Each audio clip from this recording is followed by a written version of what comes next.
UP में 9 विधानसभा सीटों पर उपचुनाव की तारीख का ऐलान हो गया। बस मिल्कीपुर को लेकर पेंच फंस गया है। बीजेपी ने अब मिल्कीपुर पर दी याचिका वापस लेने की तैयारी की है, लेकिन कोर्ट में सुनवाई की तारीख आगे बढ़ गई है। अब बीजेपी आरोप लगा रही है कि समाजवादी पार्टी मिल्कीपुर में चुनाव टालना चाहती है।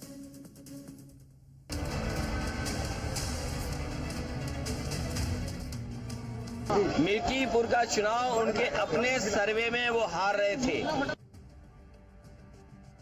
और आज ने इस्तीफा दे दिया, तो इतने बड़े 1 दर्जन वकील भेजने का क्या मतलब है? यूपी में फिलहाल 9 सीटों पर उपचुनाव की तारीखों की घोषणा हो गई है।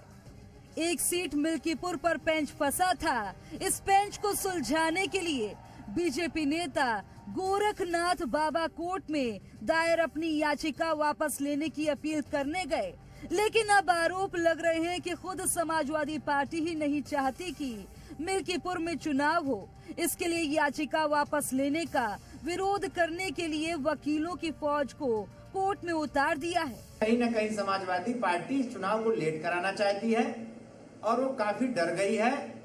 नहीं तो हमारे उच्च पदाधिकारीगण चुनाव आयोग से उन्होंने बात कर ली थी, उसी डेट पे चुनाव होने की बात हो गई थी, सब कुछ सही चल रहा था।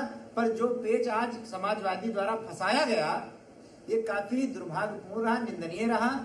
हालांकि मिल्कीपुर में चुनाव की तारीख का ऐलान न होने के बाद समाजवादी पार्टी ने बीजेपी पर आरोप लगाए।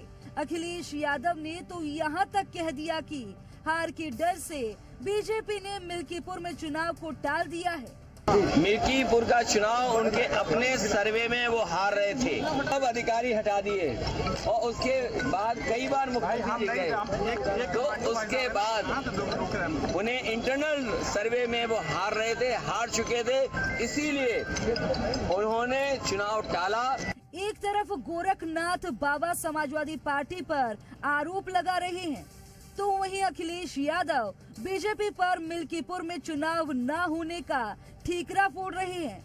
दोनों में कौन सच्चा है, कौन झूठा है, ये तो दोनों ही पार्टियां जाने, दोनों के नेता जाने। उधर इलाहाबाद हाई कोर्ट की लखनऊ बेंच ने इस मामले में सभी पक्षों को नोटिस जारी करने का आदेश दिया है। यूपी में बाकी की 9 सीटों पर 13 नवंबर को वोटिंग होगी, जबकि 23 नवंबर को नतीजे आएंगे। मिल्कीपुर पर क्या फैसला होता है, ये तो आने वाले वक्त में ही पता चलेगा। ब्यूरो रिपोर्ट, जी मीडिया।